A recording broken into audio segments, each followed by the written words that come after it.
si può ricorrere a questo pesticida umano che è la RU486. Entro questo periodo, in queste 9 settimane, c'è passato anche il sindaco di Bergamo, Gori, c'è passato sua moglie, i suoi figli, ci siamo passati tutti noi. Se ammazzi un bambino entro le 9 settimane, questo bambino non crescerà, non nascerà, non diventerà sindaco, non diventerà la moglie del sindaco, la figlia del sindaco e non diventerà ognuno di noi. Quindi è un pesticida umano che interviene assolutamente per uccidere una persona.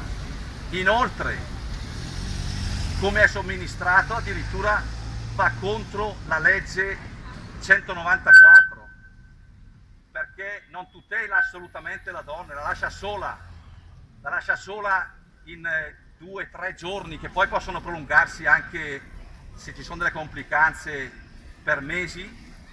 La lascia sola di fronte a un fatto cruento, assurdo, abbandonata, solo per una scelta ideologica.